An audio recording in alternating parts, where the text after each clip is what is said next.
been a transition to say the least for you. How do you feel about this group so far? How do you feel like the offseason's gone for you guys as a whole?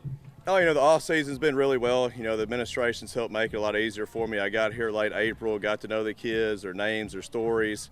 A lot of natural talent here, which has helped speed up the transition, but I think a lot of these seniors were looking for something. So we put in a structured weightlifting program, practices. These guys have balled in. I'm from Mississippi County, which has also helped the transition. I know people in the community. People in the community have been, starving for it. They're excited about the potential product that we could put on the field. And a huge credit to these guys. It's been different for them, but, they stayed the course and they fought through and they battled all offseason. So I'm impressed with their ability to handle adversity.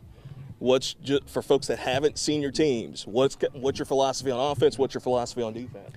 Well, we're fast, fearless, physical. We play tempo. We like to snap the ball as fast as we can on offense. We run a veer and shoot type offense where we try to get one-on-one matchups. We spread the field horizontally with our splits at receiver.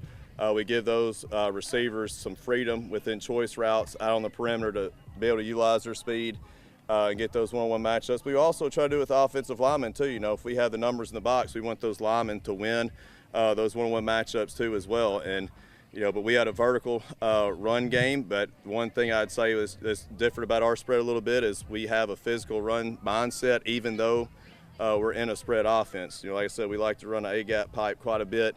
But the system's enhanced when you got guys that can take the top off the defense. You got guys that can win one-on-one, and that's our job, to try to find the 10th or 11th worst player on the other team and attack those guys with our best. What are some position battles, already that you feel like are going to be up for grabs, like leading to the benefit game and even to the start of the year? There's a lot of positions like that. I've been in it where you think you have something and then the pads get on. That player may not impress the same as he did without pads. But you just never know. Somebody could not do what they're supposed to, get replaced, or somebody just rise above as camp goes on.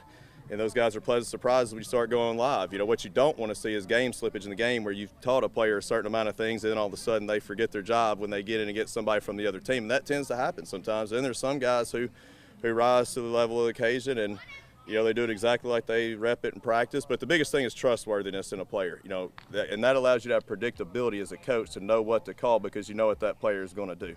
How are you feeling about the defense at this point? The defense has got good team speed on it. They have the ability to play a lot of man coverage, which then allows us to roll an extra guy in the box to give us a free hitter at times, but also allows us to slant and play some games with some pressures here or there. And so it allows us to be more multiple on defense. So I like the way they're rallying to the football right now. They're being tough, and they embrace trying to win those one-on-one matchups as well.